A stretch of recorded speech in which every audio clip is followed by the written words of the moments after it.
Hello mga kalasa, welcome sa Lutong Bisdak.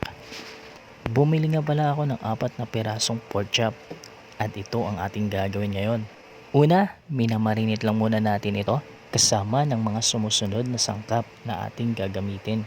Naglagay lang ako dito ng kalahating kutsara ng pamintang durog at naglagyan na rin ako dito ng garlic powder.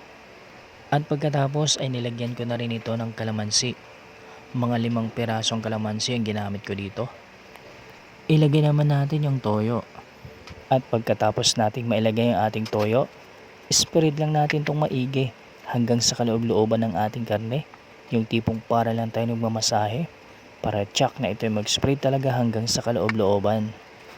At pagkatapos natin itong gawin, ay ibabalot natin ito ng plastic wrap. At pagkatapos, ibabad lang natin ito ng mga 2 oras or higit pa. Pero ang gagawin ko dito ay ibabad ko ito ng magdamag para mas lalong masarap at mas malinamnam yung pagkakagawa natin ng ating minarinate na pork chop.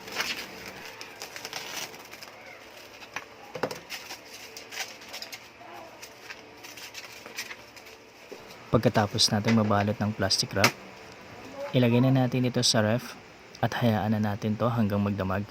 The next day. At pagkakinabukasan nga, pagkatapos natin itong ibabad magdamag, eto na siya. Hihimay-himayin lang natin ito at tatanggalin natin yung mga dumidikit na part dahil tumitigas na ito. At sa isang serving plate ay maglagay lang ako dito ng 5 kutsarang harina.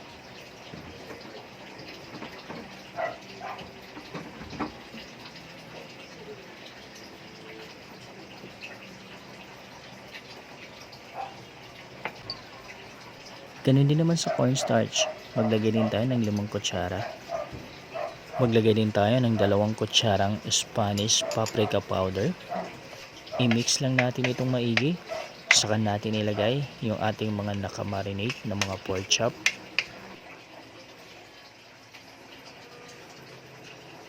At siguraduhin lang natin na malagyan natin lahat ng part ng labas ng ating karne para tsak na maging crispy ang ating pagkakaprito dito.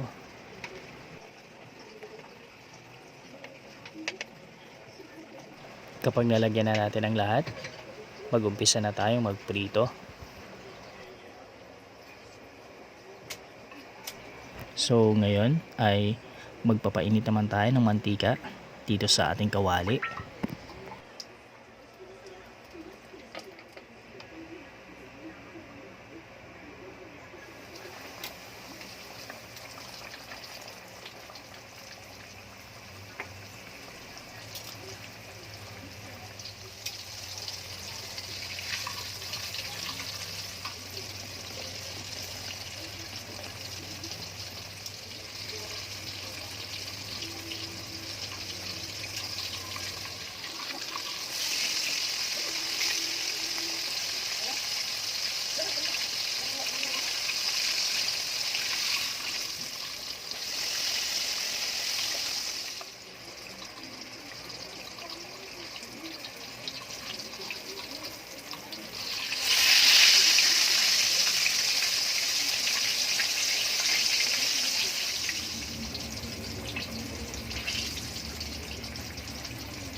So okay, natapos na natin yung pagprito ng ating mga pork chop.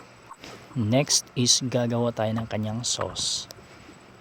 So mag-chop lang muna ako dito ng pipino.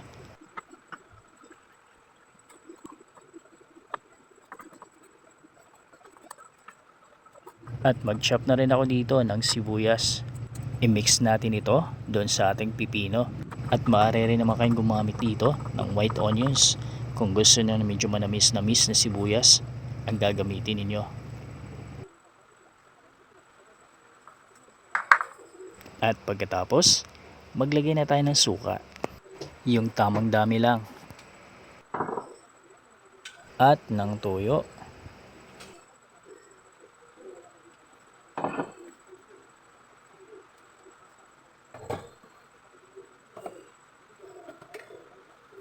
Maglagay tayo ng 2 kutsaritang asukal na puti. At pagkatapos, lagyan natin ng pamintang durog para sa perfect na lasa ng ating sausawan. At haluin lang natin ito. At pagkatapos, ready na tayong kumain ng ating pork chop. Tcharan! So tara, kain na tayo.